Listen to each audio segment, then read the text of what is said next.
Bonjour à tous et à toutes. Donc nous allons commencer par prendre refuge, développer l'esprit d'éveil et faire la prière à Manjushri. Sangye chetan soki chonam nam chanchu batu dani kyapsu dagi jinsu kipe sunam ki chola penche sangye chupa shu. Sangye chetan soki chonam chanchu batu dani kyapsu chi dagi jinso gipe sunam ki chola penche sangye chupa shu. Sangye chetan soki chonam chanchu batu dani kyapsu chi dagi jinso gipe sunam ki chola penche sangye chupa shu.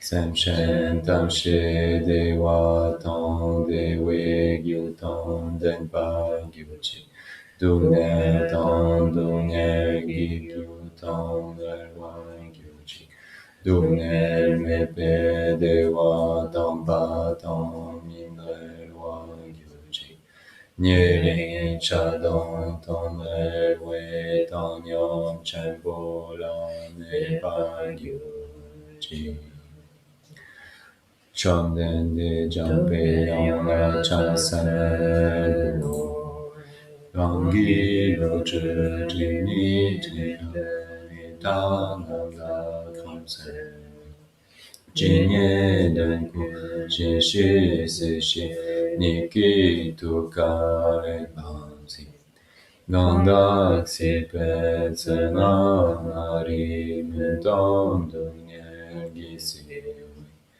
Dotso kuya buchi tase yana du shu yon densu.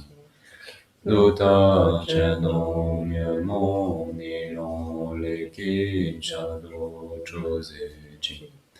Mari me se du nye nyu chi nye jeze rentrina. De de shi sa chu ta se nyen ten zo gya se tu ku. Chuda chudang chuni gen tri da plu se jampe yon la du. Tse ke ki ken wa be se ri. Da plu ti mu min pa lap se. Gardant ten che shulu to pai. Lo je pope non wa tsem tu san.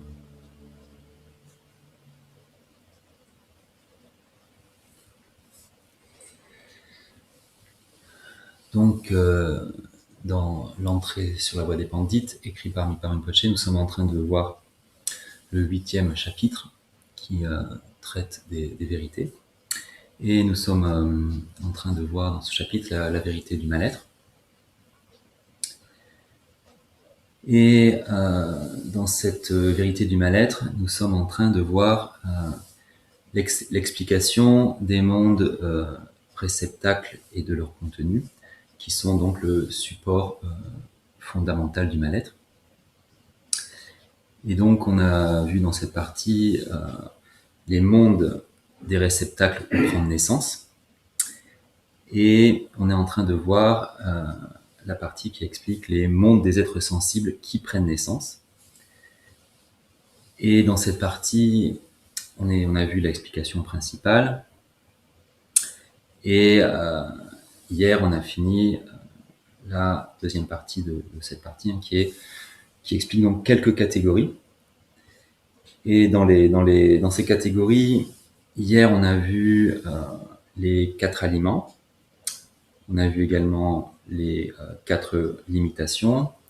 On a vu la manière de mourir et de transmigrer. Nous avons également vu les 6 types d'êtres, les 5 continuums et les 3 agrégats. Et du coup, on a fini cette partie qui expliquait ces différentes catégories et on a commencé la troisième partie qui est une explication de ce qui est émané du monde des êtres sensibles. Et dans cette partie, on avait vu le premier point qui expliquait donc les 18 libertés et richesses. Et aujourd'hui, on va commencer donc par voir le deuxième point de cette partie. Et le nom de cette partie, c'est les 3 obstructions. Donc, il est dit à ce sujet dans le texte Racine. Les 3 obstructions qui empêchent le chemin des nobles de naître en cette vie sont l'obstruction du plein mûrissement. Le chemin ne peut pas naître en raison du corps, comme lorsqu'on est dans les 3 mondes inférieurs, comme Asura ou sur dissonance. L'obstruction des actions, on ne peut pas voir les vérités en raison des 5 actes à rétribution immédiate, de l'abandon du dharma, etc., qui ont été accomplis. Et l'obstruction des obscurcissements affligeants. On ne peut pas entrer sur le chemin en raison de la présence continue d'intenses obscurcissements affligeants.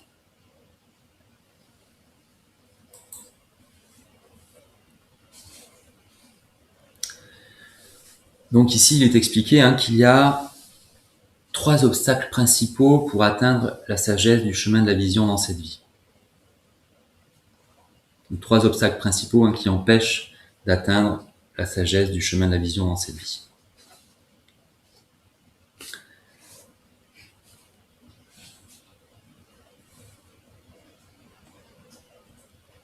Et le premier obstacle, c'est l'obstruction du plein mûrissement.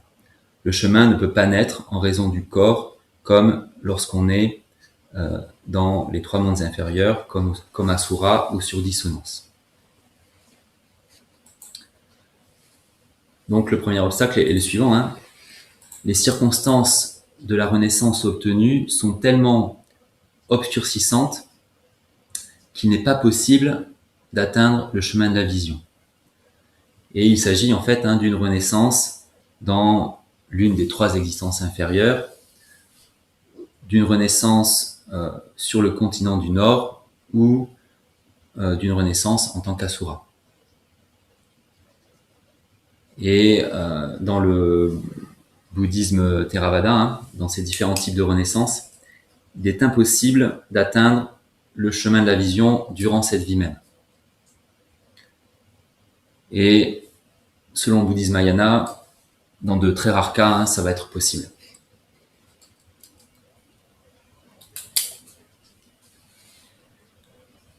Alors le second obstacle, c'est l'obstruction des actions. On ne peut pas voir les vérités en raison des 5 actes à rétribution immédiate, de l'abandon du dharma, etc., qui ont été accomplis.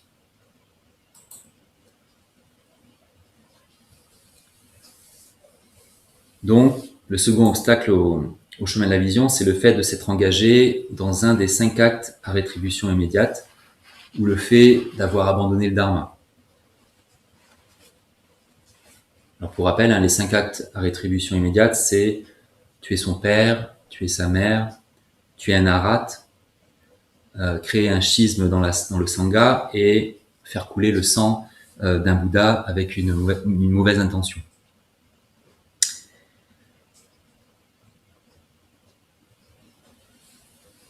Et donc selon le bouddhisme Theravada, si on a commis un des 5 actes à rétribution immédiate ou si on a abandonné le dharma, il est en fait impossible d'atteindre dans cette vie le chemin de la vision. Et d'après le bouddhisme Mahayana, c'est vrai en général, mais il y a des exceptions. Si en fait l'individu rencontre un guide spirituel très spécial, alors la guidance de ce maître peut lui permettre de surmonter cet obstacle. Et c'est également possible si il regrette vraiment l'acte ou les actes qui l'empêchent d'atteindre le chemin de la vision et qu'il s'engage ensuite dans des pratiques qui permettent d'éradiquer les conséquences de ces actions.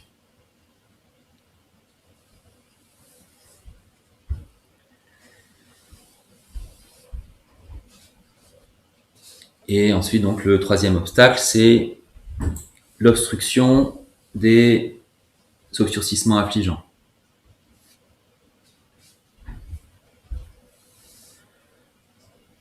Donc, il est dit, on ne peut pas entrer sur le chemin en raison de la présence continue d'intenses obscurcissements affligeants.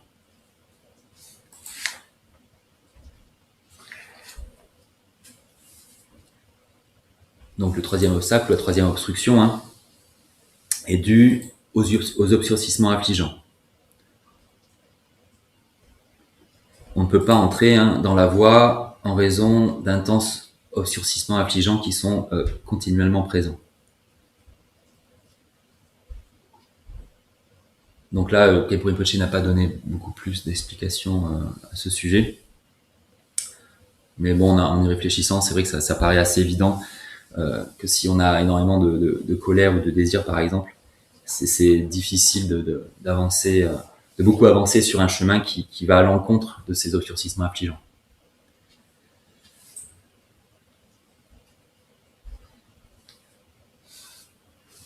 Donc voilà pour les 3 obstructions.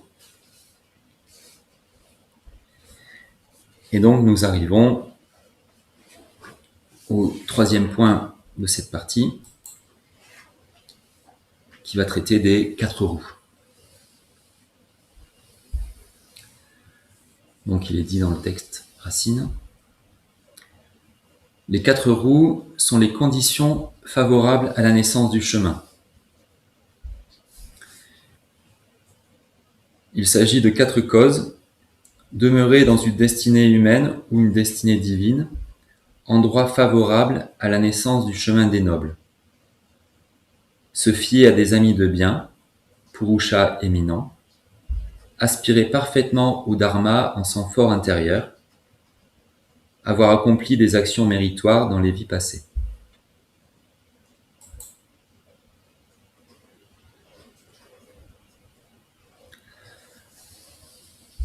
Alors, 4 conditions sont nécessaires pour atteindre dans cette vie le chemin de la vision, qui est dit être un chemin noble. Donc la première condition, roue, c'est, il dit dans le texte que c'est demeurer dans une destinée humaine ou une destinée divine, endroit favorable à la naissance du chemin des nobles. Donc la première condition, c'est le fait d'avoir obtenu un corps humain ou divin, éminent, libre des 3 voiles.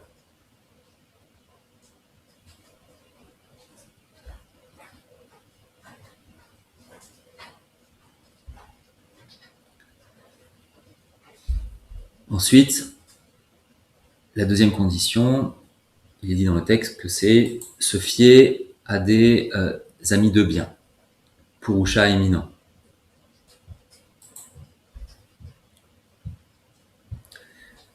Donc la deuxième condition est que l'on rencontre un guide spirituel ayant toutes les caractéristiques d'un maître authentique. Et on trouve toutes ces caractéristiques dans le joyeux ornement de la libération.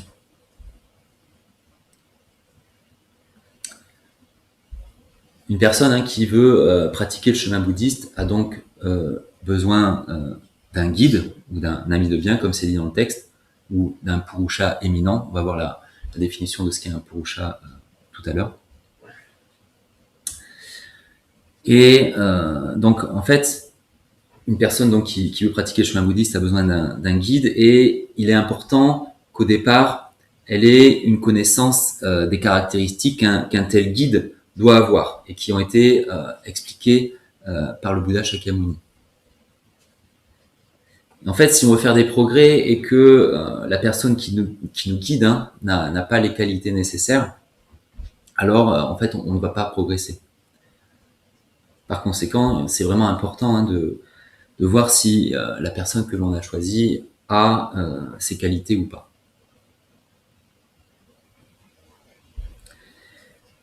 Et si on n'examine pas cela, on peut, par exemple, penser qu'une personne convient du seul fait qu'elle a un titre. Mais si par la suite on se rend compte de notre erreur et qu'on voit que cette personne n'a pas ces qualités, alors on va regretter de l'avoir suivi.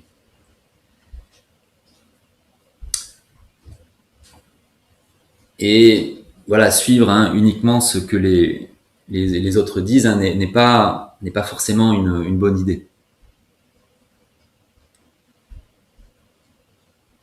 De plus, il s'agit de ne pas agir sur la base de ressentis. Il y a certaines personnes qui disent oh, j'ai ressenti quelque chose d'extrêmement particulier en présence de cette personne. Mais en fait, les ressentis changent constamment suivant les circonstances. Donc, on ne peut pas vraiment faire confiance à nos ressentis. Et ce qu'on possède en tant qu'être humain, c'est un intellect. Donc, utilisons-le bien. Utilisons-le pour savoir ce que le Bouddha Shakyamuni a dit et ensuite suivre son enseignement. À ce moment-là, on sera sain et sauf et on ne s'aveuglera plus.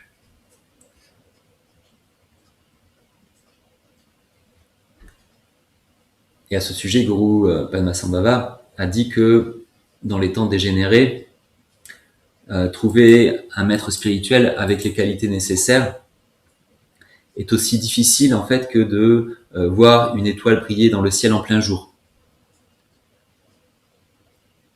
Et Guru Rinpoche a ensuite dit que les faux gourous, les faux guides sont aussi nombreux que les étoiles qui brillent dans le ciel durant la nuit.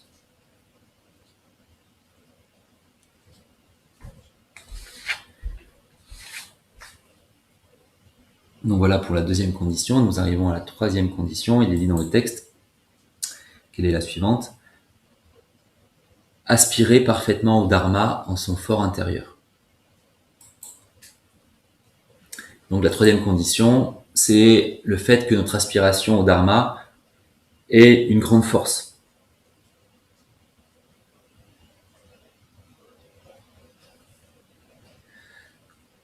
Donc nous arrivons maintenant à la quatrième condition. Il est dit dans le texte, avoir accompli des actions méritoires dans les vies passées.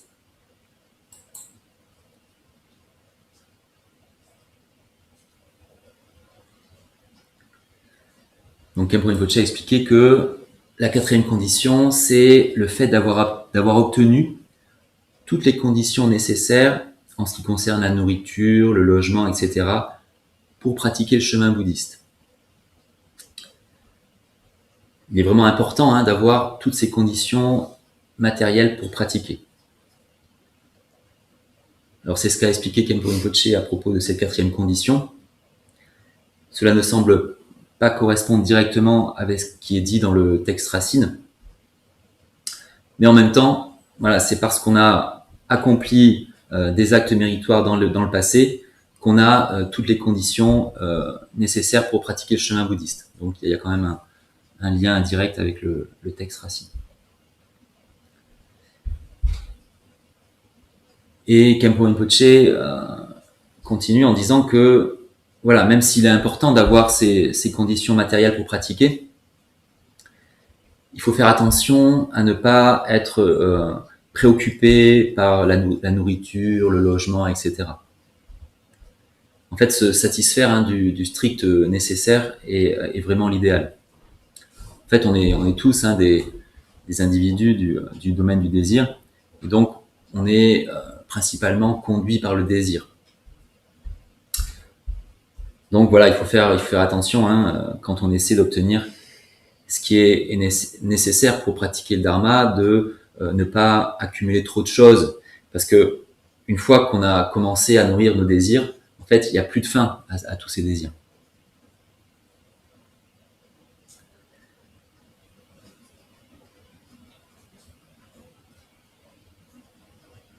Et par exemple, voilà, si une personne est est préoccupée par ses désirs, et voilà, qu'elle a 5 chemises, et qu'elle voit la possibilité d'obtenir une chemise supplémentaire, elle va essayer d'obtenir. Elle va peut-être trouver une chemise bon marché et puis l'acheter. Et dans un autre magasin, elle va voir une autre chemise avec une très belle couleur et va également l'acheter. En fait, il n'y a pas de fin à l'assouvissement de son désir. Par conséquent, selon le Bouddha, il est important d'être une personne avec peu de désir qui est satisfaite de ce qu'elle possède.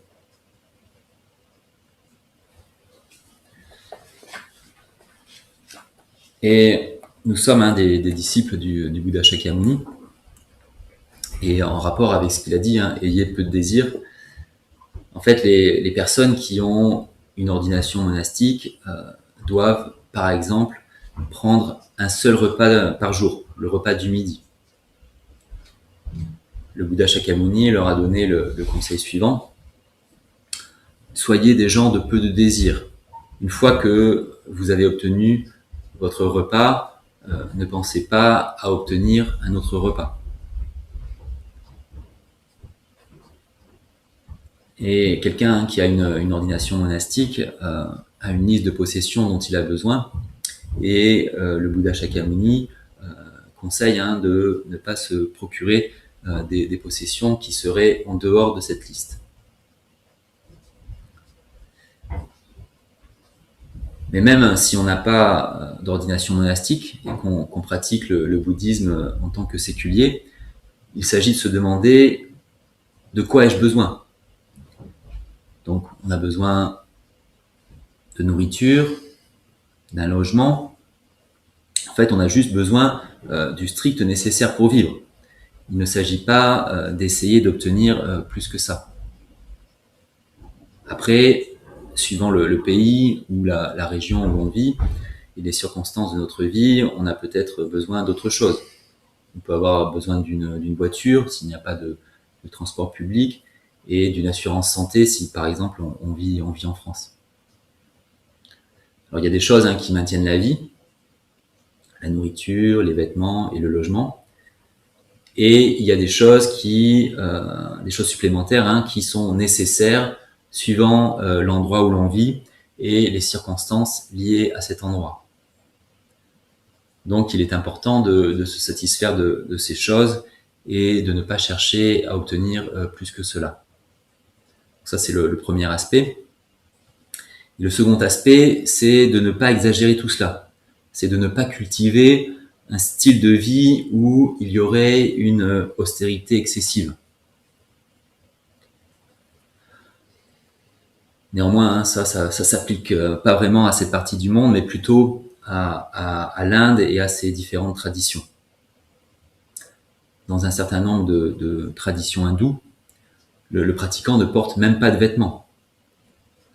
Et si on commence à observer l'un de ces pratiquants, on va vraiment être étonné parce que leur degré de renoncement est vraiment très étonnant. C'est pas quelque chose en fait que beaucoup peuvent faire. Si on se rend à Varanasi ou à Allahabad, qui sont des lieux de pèlerinage de différentes traditions hindoues, on sera vraiment étonné par le degré de renoncement de ces pratiquants. C'est quelque chose qu'on peut vraiment respecter, mais le Bouddha Shakyamuni a dit que ce n'est pas quelque chose en fait qu'il est nécessaire de faire afin de progresser sur le chemin bouddhiste. Ce genre de comportement, en fait, ça peut aussi devenir une préoccupation.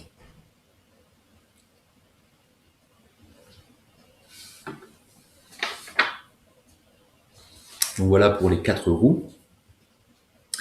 Et nous arrivons maintenant aux 4 types d'excellence.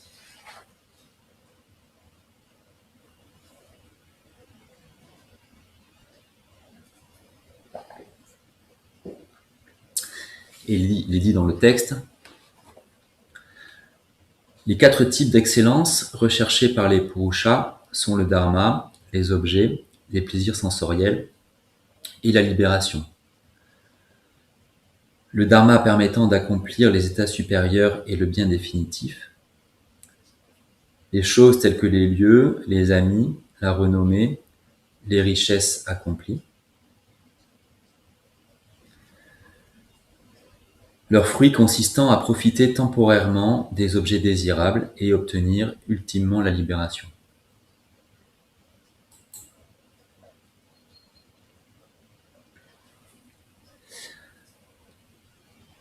Alors, pour comprendre ce que sont les 4 types d'excellence, commençons d'abord par l'explication du mot Purusha.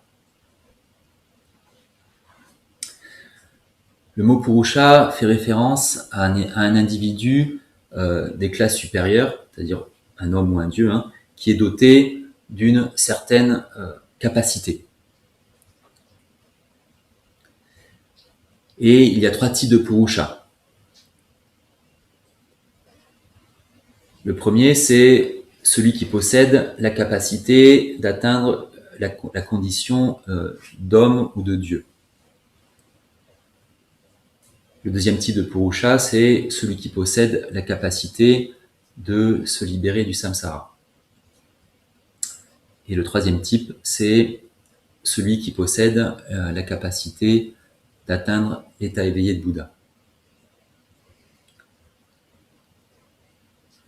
En ce qui nous concerne, nous avons par exemple tous la capacité de pratiquer le dharma qui nous permettra d'obtenir une existence divine ou humaine dans de bonnes circonstances, c'est-à-dire dans un lieu où l'on ne souffre pas de la famine, par exemple.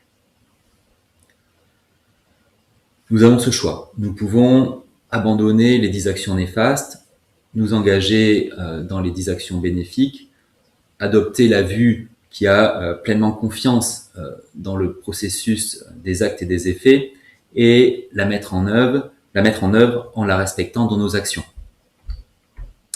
Et si nous faisons cela, le résultat sera l'obtention d'un corps humain ou divin, c'est garanti. Maintenant, que nous mettions cela en œuvre ou pas, c'est notre choix. Mais en tout cas, la capacité est présente. Par exemple, en tant qu'être humain, si on y réfléchit vraiment, il n'est pas très difficile d'abandonner les 10 actes non vertueux. Et il n'y a aucun doute quant au fait qu'il n'est pas du tout difficile d'accomplir les 10 vertus.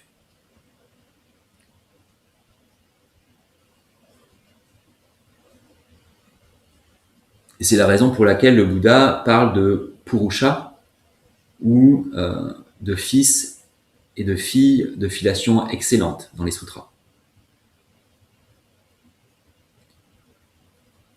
Par exemple, des êtres comme nous, nous nous inscrivons dans une filiation excellente, dans une filiation pourvue de capacités.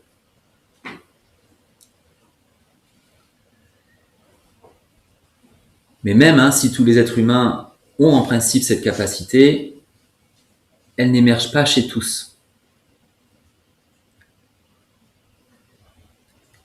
Et pour ceux chez qui elle émerge,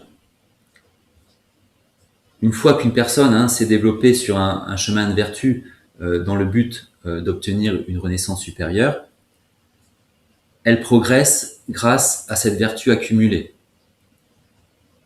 Elle s'éveille alors à un chemin qui mène à la libération des existences samsariques, c'est-à-dire le chemin des Shravaka et le chemin des Pratyeka Buddha.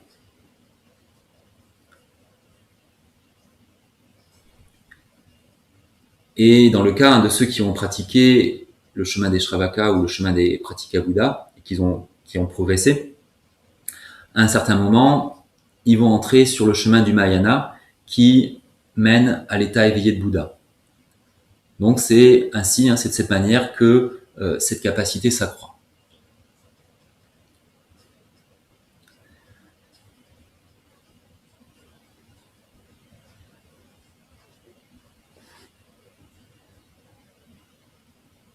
Donc ensuite, en lien avec les efforts que les Purushas produisent, il y a ce qui est appelé les 4 types d'excellence.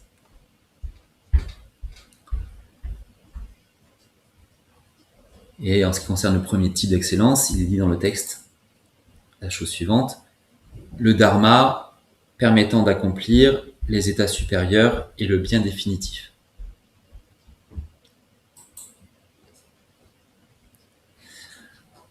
Donc le premier type d'excellence comprend le dharma permettant d'obtenir une renaissance supérieure en tant qu'homme ou Dieu, c'est-à-dire l'abandon des 10 actes néfastes et la pratique des 10 actes positifs.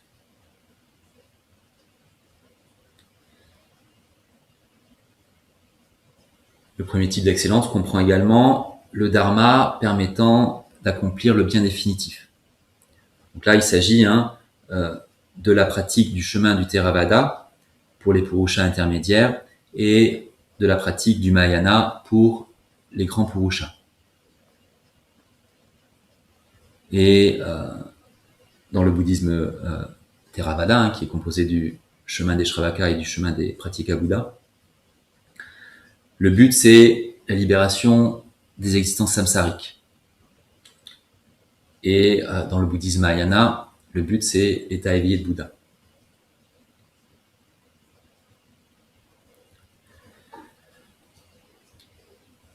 Donc nous arrivons au second type d'excellence, et il est dit dans le texte: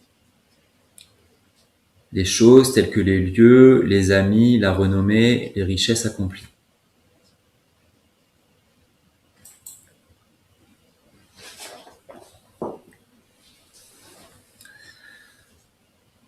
Donc le second type d'excellence comprend notamment le lieu excellent, les bons amis, la bonne renommée et les richesses.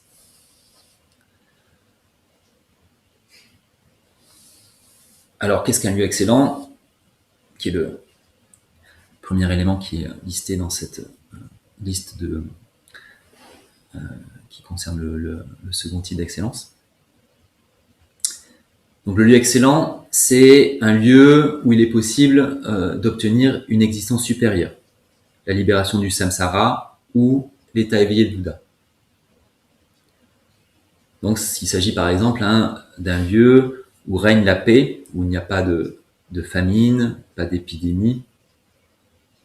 En fait, si on vit dans un pays où il y a de la guerre, où il y a des épidémies, où il y a de la famine, en fait, il est très difficile de s'engager activement dans les 10 actions positives.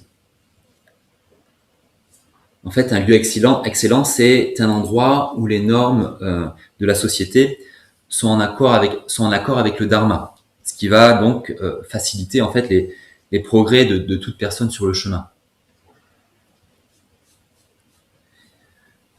Et si on compare par exemple la France avec un pays où sévit la famine, la France est évidemment un endroit beaucoup plus approprié pour pratiquer un chemin de vertu, ou tout simplement le dharma. Et si on considère en particulier Dakpoka Yuling, il s'agit d'un lieu excellent car il est conforme avec les principes du dharma. Et en fait, il n'est pas possible d'obtenir un endroit excellent de ce type pour les individus qui ne se sont pas appliqués à la vertu dans le passé. Ils ne sont pas en fait dotés du mérite nécessaire à cela.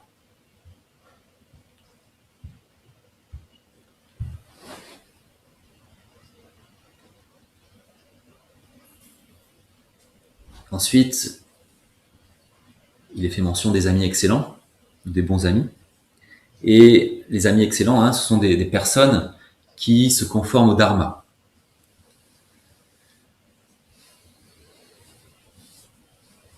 Alors il est vraiment important pour quelqu'un qui s'est engagé dans le dharma ou sur un chemin de vertu, voilà, dans le but d'obtenir une renaissance supérieure, de se libérer du samsara ou d'obtenir l'état éveillé de Bouddha, de s'associer avec de bons amis qui vont lui permettre de se développer dans ce chemin.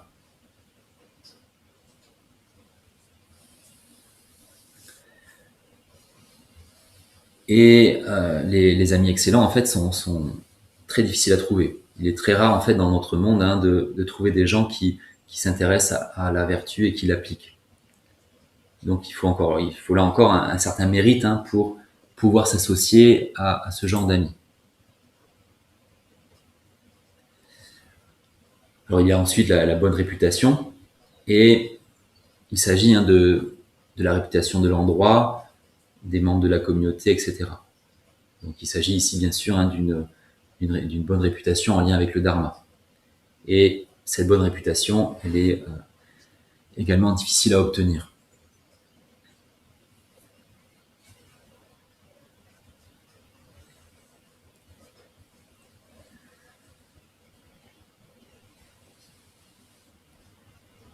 Enfin, il y a dans cette liste les possessions conformes au dharma.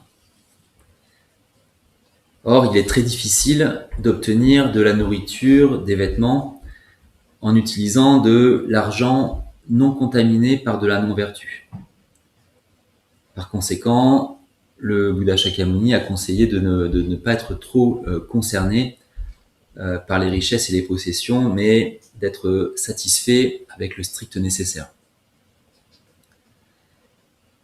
En faisant cela, en fait, ça permet d'éviter d'entrer en contact avec de l'argent contaminé par de la non-vertu, et ainsi de prévenir des obstacles sur le chemin. Et en fait, une personne qui est satisfaite du strict nécessaire pour vivre est une personne riche. Il y a une histoire à ce propos, c'est le maître tibétain Sakya Pandita, quand il était en Mongolie, auprès de l'empereur Kubilai Khan. Il avait eu une conversation avec lui, et cet empereur mongol lui a demandé qui est la personne la plus riche au Tibet. Et Sakya Pandita a répondu, c'est Karap Gomjung. Et l'empereur mongol lui a alors demandé, mais alors oui, quelle est la valeur de sa richesse? Et Sakya Pandita lui a répondu, en fait, Karap Gomjung ne sait pas s'il va trouver de quoi manger pour son repas du lendemain, mais il est satisfait de cela. Donc ce que sous-entend ici Sakya Pandita, c'est que le contentement, c'est en fait la plus grande des richesses.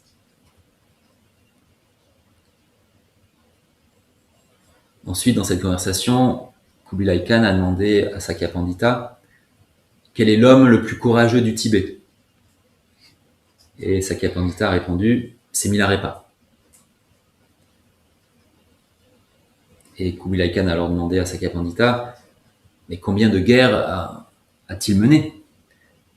Et Sakya Pandita a répondu, Milarepa a éradiqué la racine de toutes les guerres, de tous les conflits, puisqu'il a éradiqué la notion d'un soi.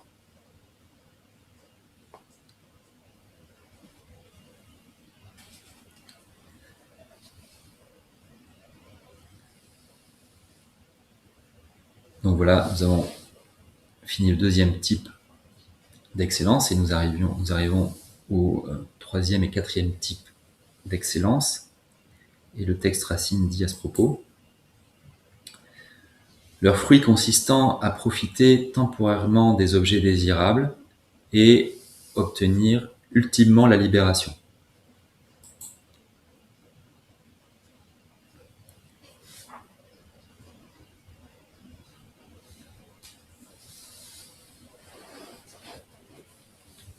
Donc, au début de la phrase, quand il fait mention de leurs fruits, ça fait référence aux fruits des deux types d'excellence précédents.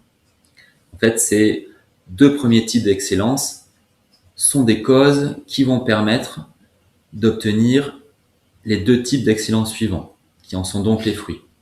Et ces deux types d'excellence suivants, c'est donc profiter temporairement des objets désirables, qui est le troisième type d'excellence, et obtenir ultimement la libération, qui est le quatrième type d'excellence.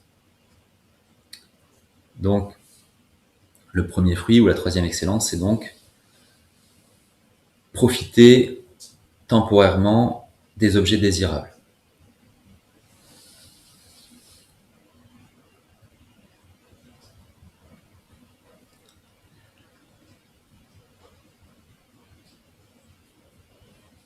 Donc, le troisième type d'excellence est composé des bonnes circonstances liées à l'obtention, d'un corps humain ou divin.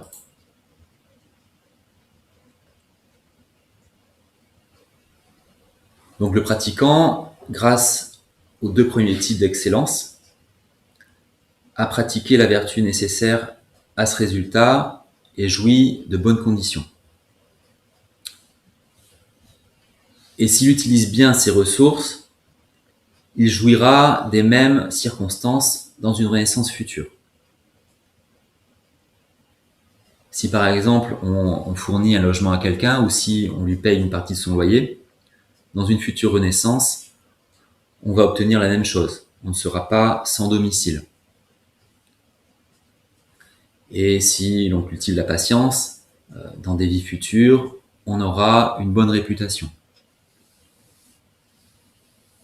Et si l'on fait le bien d'autrui en étant bienveillant, et si l'on maintient l'éthique du chemin de vertu que l'on a choisi, dans nos vies futures, on pourra s'associer à de bons amis conformes au Dharma.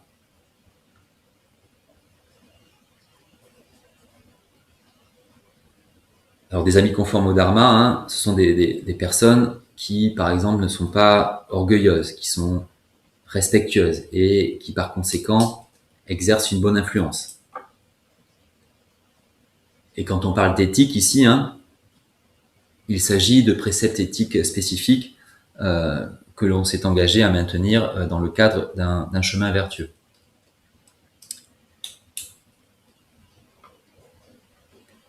Et aussi, lorsque l'on fait le bien d'autrui, il faut le faire de façon bienveillante, c'est-à-dire sans orgueil, avec respect. Si on est orgueilleux et donc condescendant avec les autres, si on les méprise, les agresse, etc., il est dit que dans des vies futures, et même dans cette vie, on sera amené à être en contact avec de mauvais amis. Il est également expliqué qu'en conséquence de cela, on prendra renaissance dans des circonstances indésirables, même si on obtient un corps humain.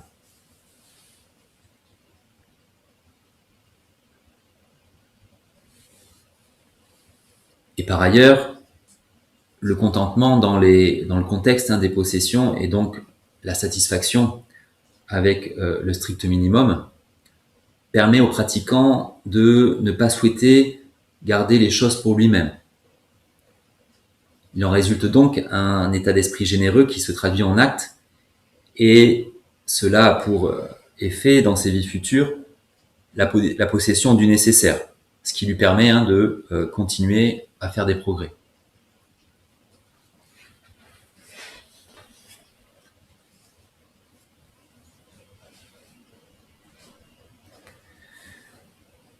Donc voilà pour le troisième type d'excellence. Et nous arrivons au quatrième. Dans le texte, il est dit que c'est obtenir ultimement la libération.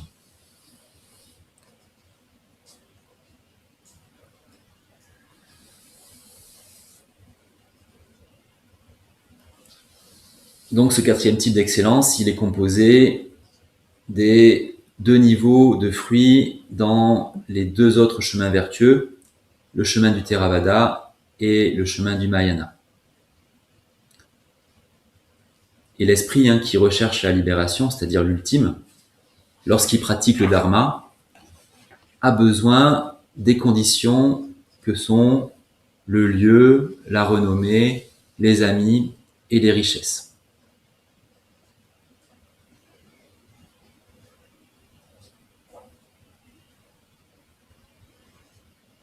Et donc voilà, ces quatre excellences que l'on vient de voir sont obtenues par les Purushas qui font réellement des efforts.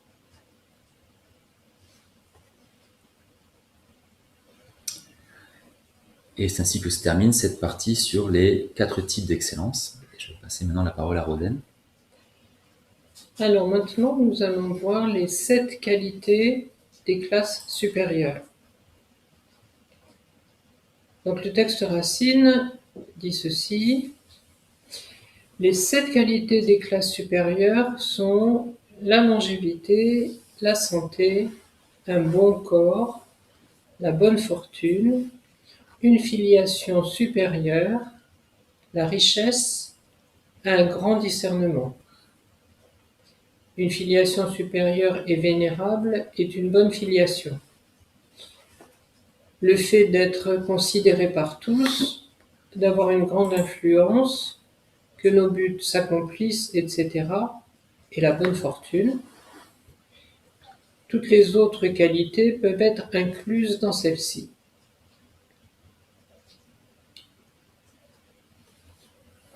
Donc, l'entrée sur la voie des bandits présente une liste de 7 qualités associées aux existences supérieures. Et d'abord, on peut se demander ce que sont ces existences supérieures. Pourquoi elles sont qualifiées de supérieures?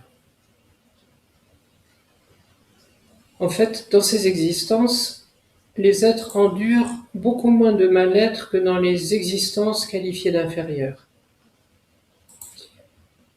Leurs états d'esprit sont beaucoup plus paisibles, leurs capacités de réflexion sont plus développées. Et donc, tout cela leur permet de faire des choix, éventuellement de faire des choix pour changer. Et ceci n'est pas possible dans les 3 existences inférieures, parce que la force du karma est telle que les êtres sont emprisonnés dans leur mal-être, dans une très grande mesure. Donc les existences inférieures, il s'agit donc des enfers, des prétas et des animaux. Donc ce qualificatif de supérieur se réfère à toutes les conditions qui viennent d'être présentées. Le terme tibétain rik, qui est traduit par classe, fait référence à diverses catégories. Donc il n'y a pas qu'un seul type d'existence supérieure ou inférieure, mais de nombreuses sous-catégories.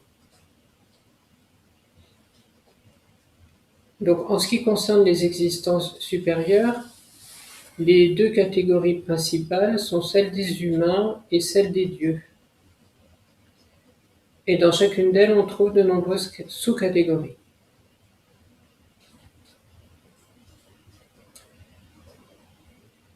Le sutra de l'établissement de l'attention a fait l'objet d'un commentaire très important dont l'auteur est le 3e Karmapa Rangjung Dorje. En fait, sur les 5 parties, il n'en reste qu'une, mais cet unique volume qui est disponible encore aujourd'hui donne de nombreuses explications, des explications détaillées sur les 3 existences inférieures, sur le monde des humains et sur le dieu du monde du désir dans une certaine mesure. Et donc Khenpo, dans le cours d'été de 2011, Khenpo a intégré des explications issues de ce commentaire. Donc quelles sont donc ces 7 qualités? Le texte dit la longévité, la santé, un bon corps, la bonne fortune, une filiation supérieure, la richesse, un grand discernement. Alors, la première qualité, la longévité, commune donc à toutes les existences supérieures.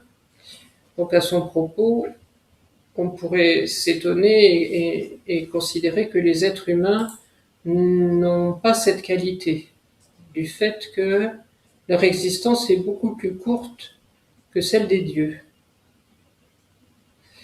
Mais en fait, si on compare la durée de vie des humains à la durée de vie des insectes, on va voir que la durée de vie des humains est beaucoup plus longue.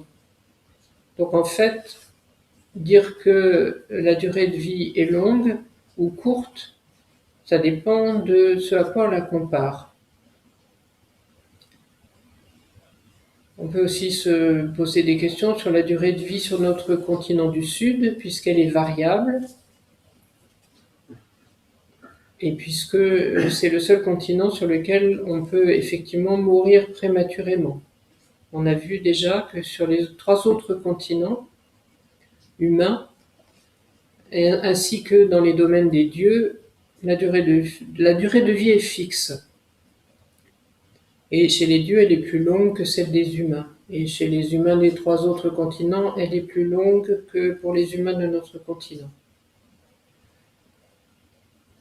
Et donc, de tous les êtres des existences supérieures, en fait, ce sont les êtres humains de notre continent qui expérimentent une durée de vie variable, et ceci est précisé dans l'Abhidharma-koša. Ceci dit, ça reste une qualité de toute façon, comparée aux autres existences inférieures. Ensuite, la deuxième qualité, c'est la santé. La santé, c'est le fait de ne pas être affecté par les maladies. Et là encore, donc, les habitants des continents, des 3 autres continents humains, Est, Ouest et Nord, ainsi que les dieux des mondes divins, sont toujours en bonne santé. Ils ne tombent jamais malades. Il n'y a que sur notre continent du Sud que l'on trouve des maladies chez les êtres humains.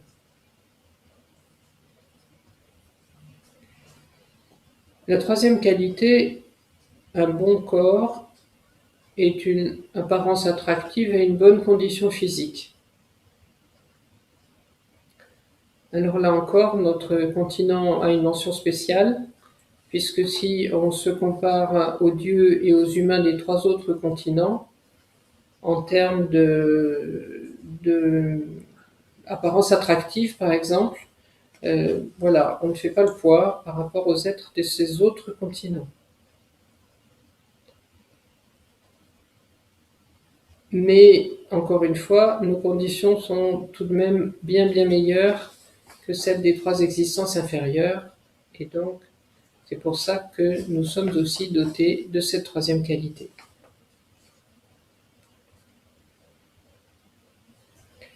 La qualité suivante, la quatrième qualité, est présentée dans le texte racine, donc comme ceci: le fait d'être considéré par tous, d'avoir une grande influence, que nos buts s'accomplissent, etc., et la bonne fortune. Toutes les autres qualités peuvent être incluses dans celle-ci. Donc en quoi consiste cette bonne fortune ? En fait, il s'agit de succès, de réussite, le fait d'appartenir à une bonne famille, d'avoir un entourage agréable, et une personne qui possède cette qualité, en fait, on le voit du fait qu'elle est naturellement respectée par les autres. Elle n'a pas besoin de faire des efforts spéciaux pour être respectée. On l'écoute assez naturellement.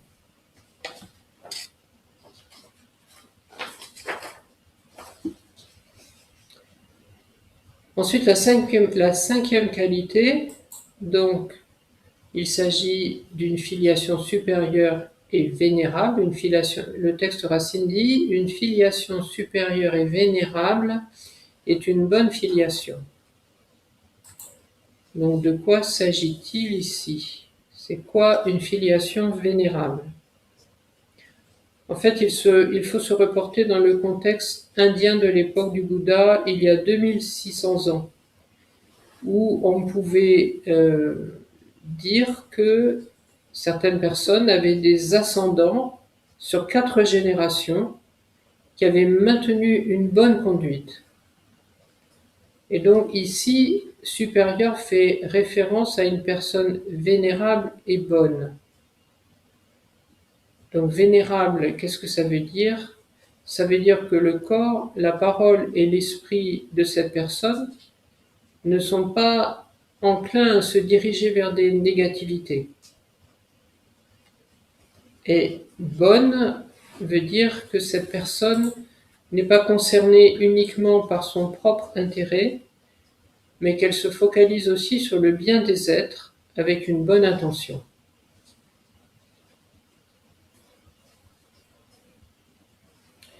Voilà comment comprendre une filiation supérieure. La 6e qualité, c'est la richesse. Et donc là, on ne considère pas seulement les richesses matérielles comme les possessions, les maisons, le fait d'avoir de l'argent, etc. mais on considère aussi les richesses en termes de connaissances. En fait, c'est la plus grande des richesses, c'est celle des connaissances. Khenpo Rinpoche nous dit que toutes les philosophies, qu'elles soient de l'Inde, tous les philosophes, pardon, qu'ils soient de l'Inde ancienne ou de l'Inde aujourd'hui ou de tous les pays dans le monde, du Tibet, ou voilà,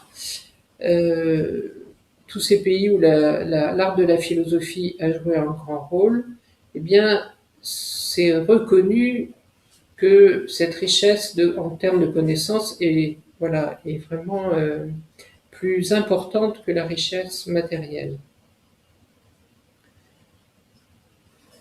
En Chine ancienne, Khenpo fait référence à un sage, un philosophe très connu, dont on n'a pas trop réussi à comprendre le nom dans les audios, qui disait si aujourd'hui je trouve un joyau de connaissances, je peux mourir ce soir sans aucun regret.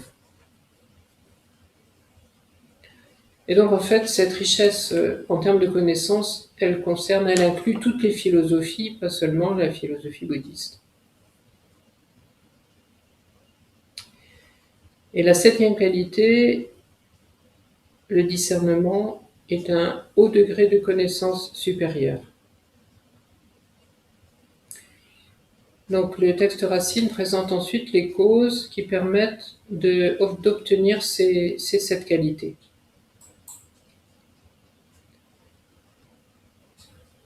Il dit, bien que celles-ci apparaissent sur la base de quelque vertu que ce soit, il est dit que, principalement, la longévité s'obtient en protégeant la vie d'autrui et en s'abstenant d'attenter à la vie.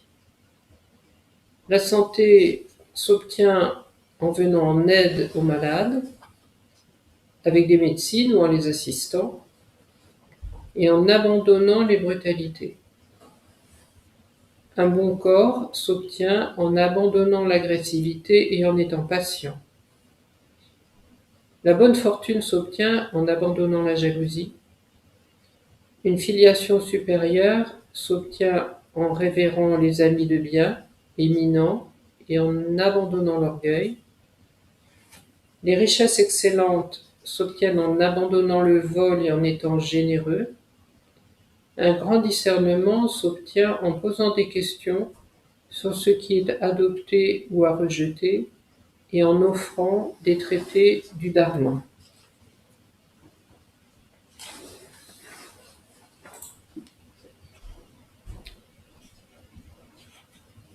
Donc, le texte Racine a présenté les causes principales qui permettent d'obtenir ces 7 qualités des existences supérieures, et donc on voit qu'en fait, ce qui est commun à toutes ces causes, ou à toutes ces qualités, c'est qu'elles sont le fruit d'actes vertueux. Et pour chacune d'entre elles, il y a une cause principale. Donc la longévité s'obtient donc en protégeant la vie d'autrui et en s'abstenant d'attenter à la vie. Donc en fait, quand on a une longue vie, cela résulte du fait d'avoir protégé la vie des autres êtres sensibles. Par exemple en s'abstenant de prendre leur vie ou d'avoir envers eux de mauvaises intentions. Et en fait, dans les anciens pays bouddhistes, c'est très courant d'acheter des animaux destinés à l'abattoir. Et le résultat de cette forme de générosité, c'est l'obtention d'une longue vie. Et Khenpo Rinpoche dit que dans nos pays occidentaux, c'est très facile d'agir ainsi. D'ailleurs, à Dakpo, il y a souvent des pratiques de ce genre. En effet, on peut facilement acheter toutes sortes d'animaux dans des magasins spécialisés. Par exemple, les vers, qui sont destinés à la pêche, les insectes qui sont destinés à nourrir des animaux domestiques. Il dit qu'avec seulement 10 €, on peut acheter une grande quantité d'insectes. Et ensuite, on peut accomplir certains rituels. Et en faisant cette pratique, cela aura vraiment pour effet non seulement de sauver des vies, mais aussi d'obtenir une longue vie pour soi-même. Alors on pourrait s'étonner que, voilà, se poser des questions en fait sur la taille de ces insectes ou de ces vers de terre. Mais en fait, il faut considérer que la taille du corps n'a rien à voir avec l'esprit qui, lui, n'a pas de taille. Et que, quelle que soit la taille du corps de l'être dont on sauve la vie, en fait, ça ne fait pas de différence en termes de cause vertueuse. On peut imaginer, en se mettant à leur place, la peur, quel que soit le type d'être, la peur et le mal-être de tous ces êtres quand ils sont donnés en pâture ou, pour les vers, quand ils sont accrochés vivants au bout d'un hameçon.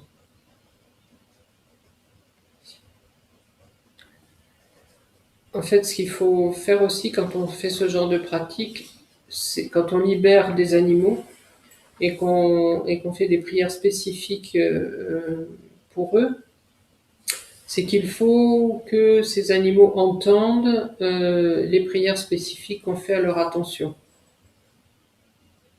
Et si nous ne connaissons pas de prières spécifiques, on peut toujours réciter des manies, on peut aussi énoncer des noms de Bouddha. Et ça va permettre de créer dans leur courant d'esprit une empreinte bénéfique, une empreinte karmique qui va les orienter vers la libération.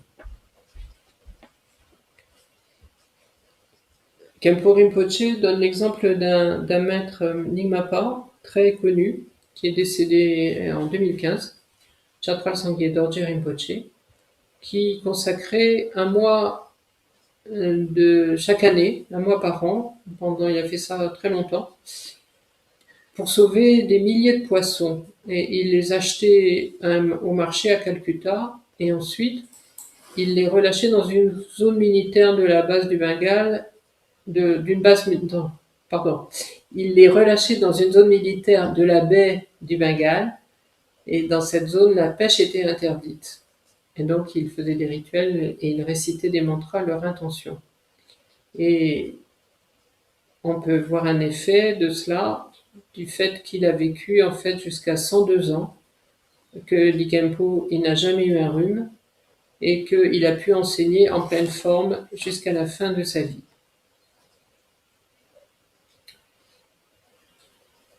Ensuite, il y a la santé que l'on obtient en venant en aide aux malades avec des médecines ou en les assistant et en abandonnant les brutalités.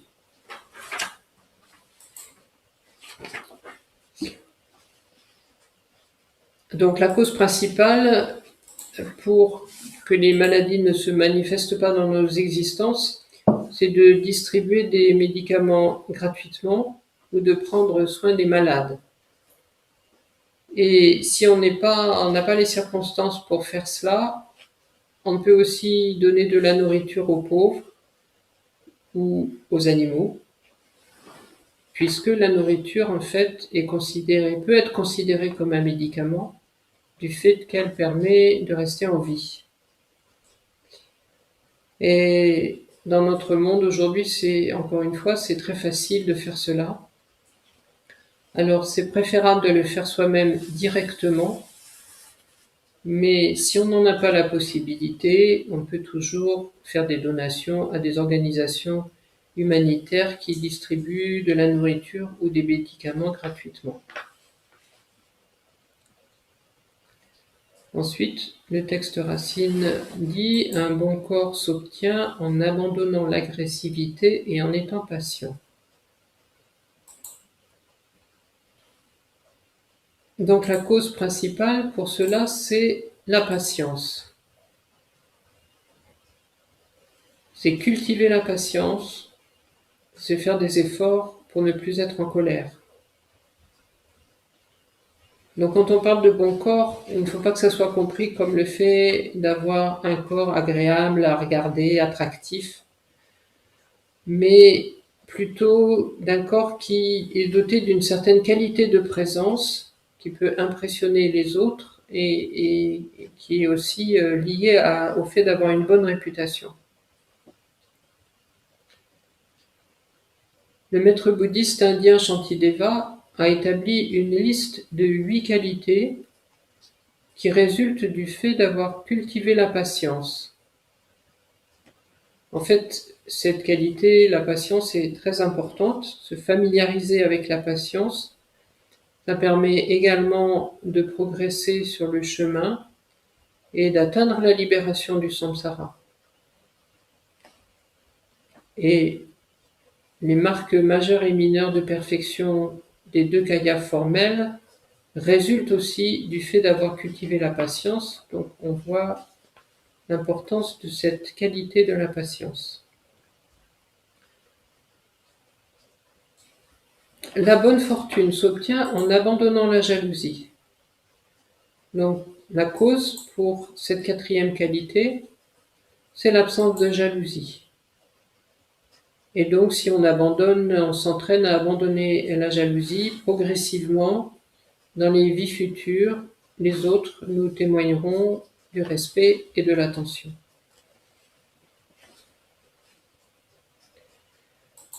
Puis, nous voyons la cause pour la filiation supérieure. Donc, une filiation supérieure, dit le texte Racine, s'obtient en révérant les amis de bien éminents et en abandonnant l'orgueil.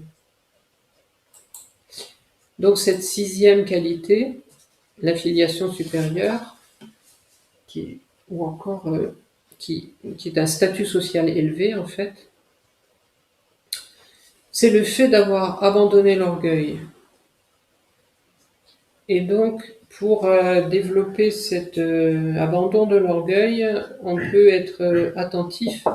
Par exemple, quand on est en relation avec quelqu'un, ou quand on lui parle, ou qu'on l'écoute, d'être attentif à la façon dont on manifeste du respect, de faire attention d'abandonner la condescendance, ou de ne pas manifester par des signes physiques le déplaisir ou voilà, un sentiment de supériorité.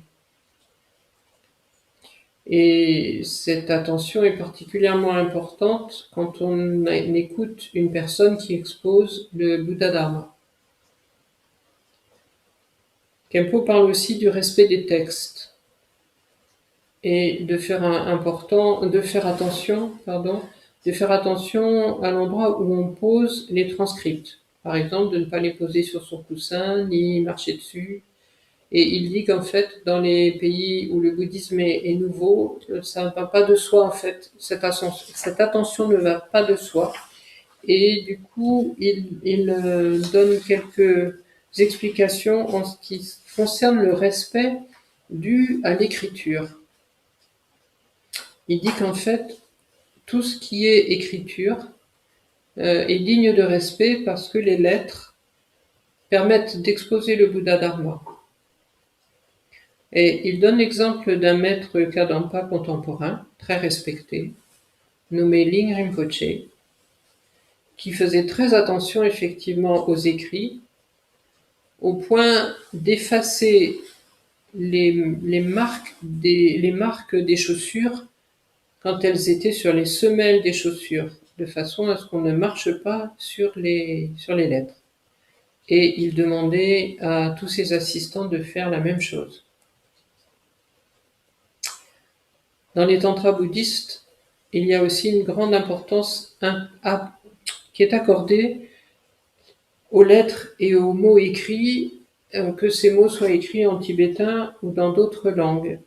En fait, certaines personnes disent que ce respect ne s'applique pas aux traductions, par exemple, aux traductions dans d'autres langues que le tibétain, mais Khenpo Rinpoche précise que cette vue n'est pas correcte.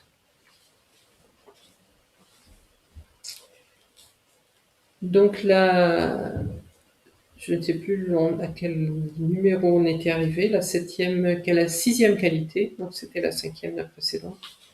La 6e qualité, donc les richesses excellentes, s'obtiennent en abandonnant le vol et en étant généreux. Voilà, donc le texte Racine parle de lui-même.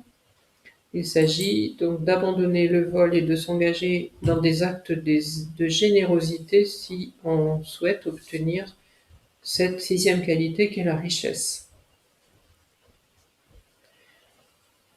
Pour la qualité suivante, la 7e, la connaissance supérieure, le texte Racine dit: un grand discernement s'obtient en posant des questions sur ce qui est à adopter ou à rejeter et en offrant des traités du Dharma.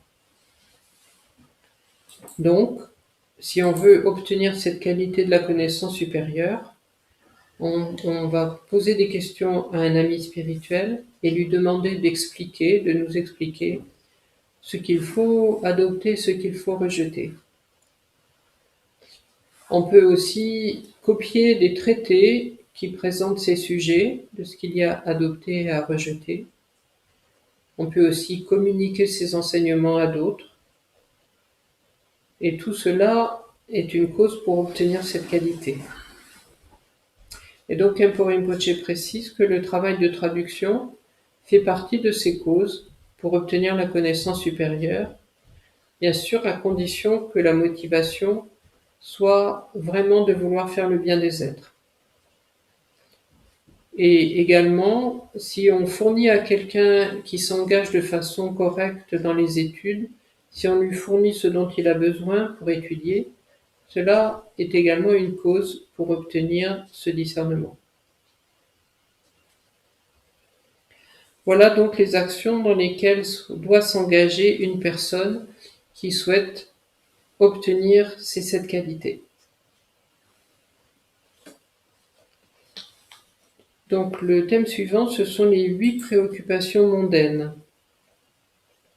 Donc le texte Racine dit: les 8 préoccupations des êtres mondains sont désirer et s'approprier gain, bien-être, renommée, louange, et ne pas désirer leurs 4 contraires.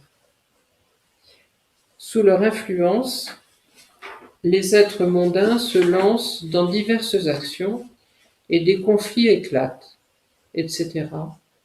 Ce qui caractérise les êtres mondains ordinaires. Donc quand on parle des êtres mondains, on parle des êtres ordinaires ou samsariques. Et donc, ces êtres ordinaires, comment se caractérisent-ils? En fait, par le fait de vouloir constamment obtenir 4 choses ou éviter leur contraire.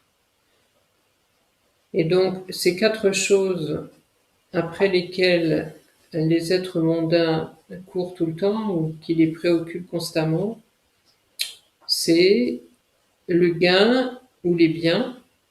Donc, les êtres mondains sont préoccupés d'obtenir des richesses matérielles ou toutes sortes de qualités, toutes sortes de choses. En fait, ils veulent constamment s'approprier toutes sortes de richesses et de qualités. La deuxième chose qu'ils cherchent à obtenir, c'est le bien-être. Et cette préoccupation concerne aussi les animaux, pas seulement les humains, et les dieux, et les êtres, les existences supérieures. Donc eux aussi, donc les animaux se focalisent aussi sur le bien-être, sur leur propre bien-être. La troisième chose que les êtres mondains cherchent à obtenir, c'est la renommée ou la bonne réputation. Et la quatrième, c'est les louanges. En fait, tout le monde veut obtenir ces 4 choses et éviter leurs opposés. Et si on observe ce qui se passe dans le monde, en fait, toutes sortes de choses sont faites dans ce sens-là. Khenpo dit qu'on connaît à peu près tous les détails à ce propos et qu'il ne va pas les développer davantage. Il ajoute que les conflits, les guerres, les disputes, tout cela a pour origine le fait de vouloir obtenir ces 4 choses plaisantes et d'éviter leurs opposés. Et que pour cela, les personnes vont même jusqu'à risquer leur vie. Donc il dit que cette liste est très facile à comprendre, mais bien que ce soit très facile à comprendre, il est important que nous soyons vraiment vigilants pour réfléchir au degré d'attachement que l'on a à ces 8 préoccupations et réduire cet attachement. que cet attachement pousse à obtenir les 4 premières choses ou qu'il nous pousse à éviter les 4 suivantes. Alors Kempo me pose la question de pourquoi est-ce qu'on parle d'attachement pour des choses qu'on veut éviter. Et en fait, il précise qu'il s'agit non pas de l'attachement aux choses qu'on veut éviter, bien sûr, mais de l'attachement aux circonstances qui font que ces choses ne vont pas se produire.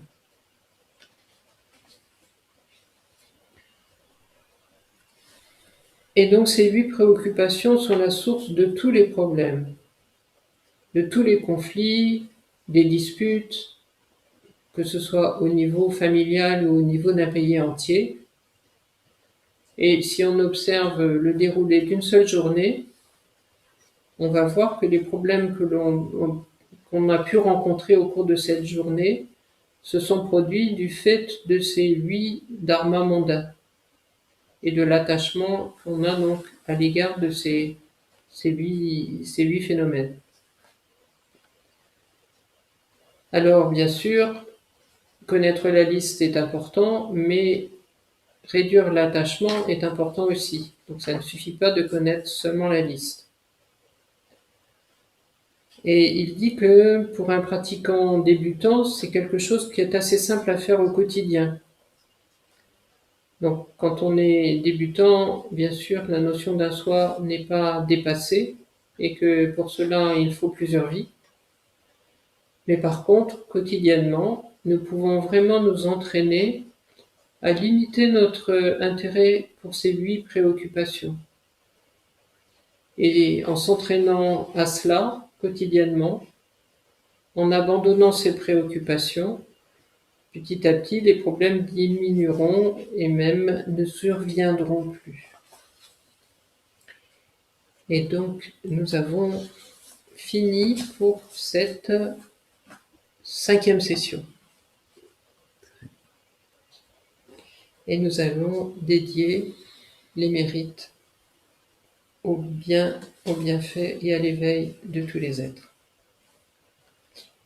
Sunundi tamche zipani tomne pe janam pache kiga nache balam chupai sipe tsole chowa shu champen pawe jita kenpa tong ketu zampo te yang de shin tuta kungi jesu dalam shi Devandita Tashe Ratu Sangye Kusu Nyepe Jilatam Cheni Migyu Denbe Jilatam Gendu Meche Denbe Jinaki Jita Gwa Menam Rupa Shu